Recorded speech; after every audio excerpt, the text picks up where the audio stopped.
Aujourd'hui, c'est pec et dos. On va reprendre le cycle à partir de là, cette vidéo. Comme ça, on fait un cycle Arnold Press. C'est-à-dire un jour pec dos, un jour bras, biceps, triceps, épaules et un jour leg day. Mais après un jour de repos. Du coup, ça fait un cycle de 4 jours et on tourne. Donc, enfin bref, aujourd'hui, normalement, on va commencer par travailler dos et ensuite on va travailler pec. On va pas faire de traction ni dips, donc on va faire que des machines ou du poids libre. Je verrai ce qu'on va faire là-bas, mais normalement, j'ai investi dans une perche. Je filme avec ça, voilà, je suis content. Du coup, je pourrais vous filmer normalement plus de plans, puisque maintenant, vu que j'ai une perche, je peux mettre mon téléphone partout. En fonction du monde et en fonction de si ça dérange, je pourrais vous faire ça. Mais du coup, là, on va rentrer directement à la salle et on se retrouve là-bas pour commencer le dos. Et normalement, on commencera par le lat pull down en prise large comme ça. On descendra là. A tout à l'heure. Sur cet exercice, on est sur un lat pull down, rien de plus classique.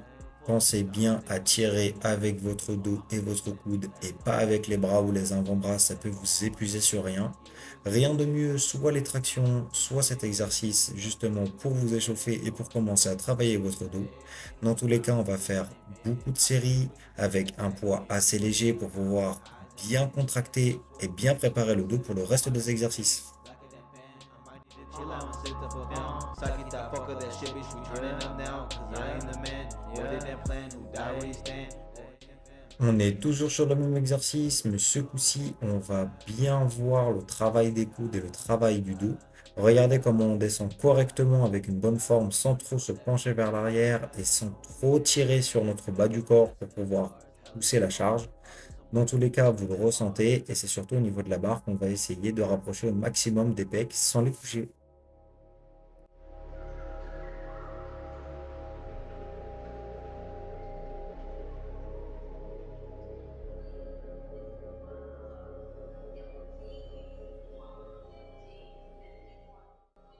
Pareil, sur cet exercice au rowing, on va venir sur une prise serrée et bien concentrer notre mouvement sur le dos et les coudes.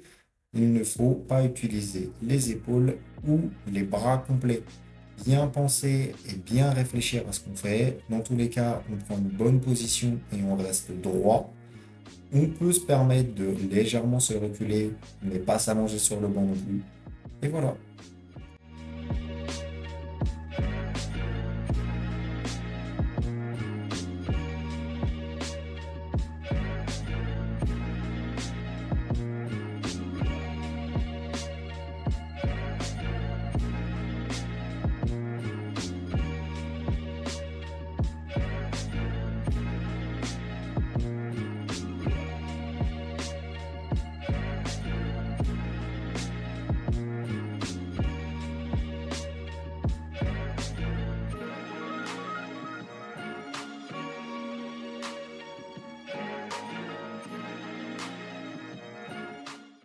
Ici, un exercice particulier car on va aller chercher les deltoïdes postérieurs.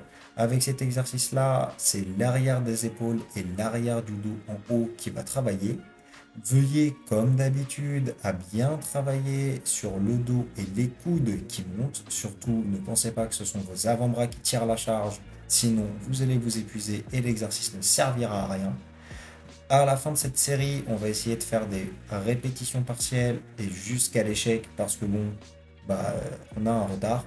Mais sinon, regardez bien la posture et voyez que mes coudes généralement dépassent seulement un tout petit peu le dos et je ne décolle pas mon torse du banc.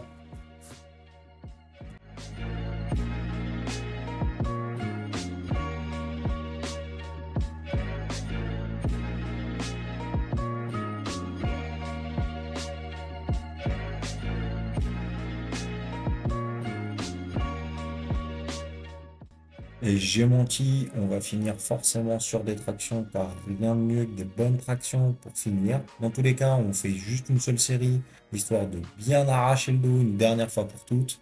Et puis, dans tous les cas, rien de mieux qu'un exercice sur le poids du corps. Après le dos, on commence les pecs avec Quoi de mieux qu'un bon banc incliné au dumbbell? Dans tous les cas, ça va nous servir d'échauffement malgré la charge intensive.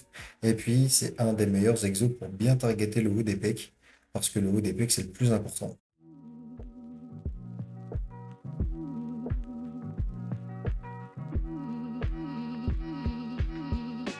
From you breathing in and out of my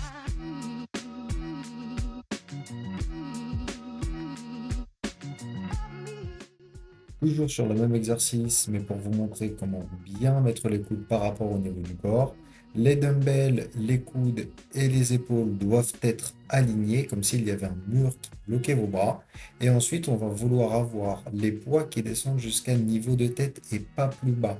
Comme si les coudes faisaient un petit angle à 90 degrés et puis descendre un tout petit peu plus bas que ceci.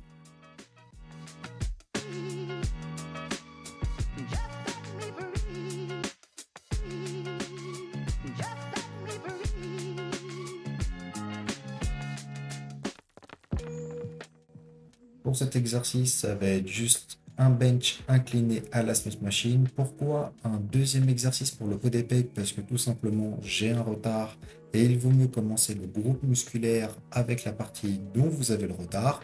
Maintenant, on va faire là un gros set, donc avec des poids lourds. Vous voyez que je galère un peu au niveau des poids.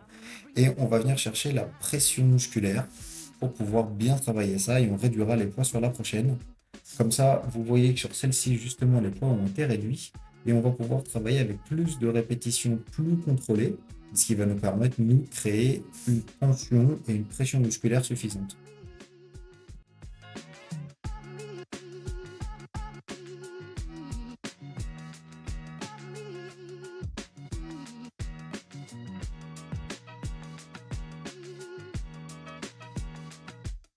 Travailler le haut des pecs, il faut bien évidemment travailler le milieu des pecs. Donc, quoi de mieux que juste un flat bench? Là, moi, j'évite de faire du bench parce que ça entraîne la force. Et dans tous les cas, moi, j'ai plus de sensations sur les machines que sur le banc classique. Donc, je vais pouvoir utiliser cette machine-là et faire des grosses répétitions avec un poids assez lourd, mais pour avoir un mouvement assez contrôlé, sans que moi, j'ai besoin de travailler sur mon équilibre.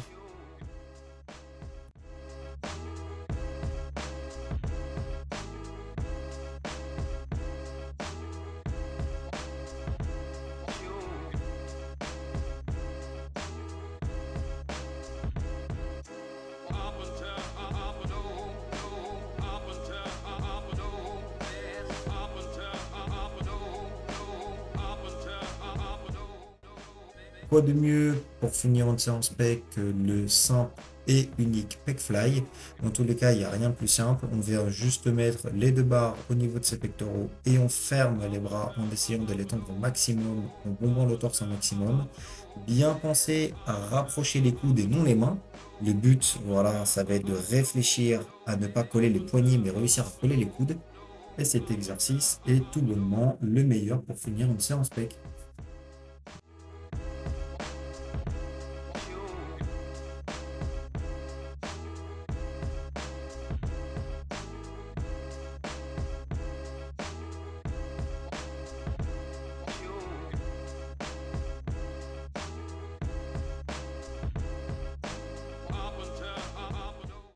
Merci d'avoir regardé cette vidéo. Moi, je vous fais des gros bisous. Passez une bonne journée, bonne séance ou bonne soirée. N'oubliez pas de liker et de vous abonner si vous aimez le contenu. Et puis, si vous avez des conseils à me donner ou alors des questions à poser, n'hésitez pas à les écrire dans les commentaires. Bisous tout le monde!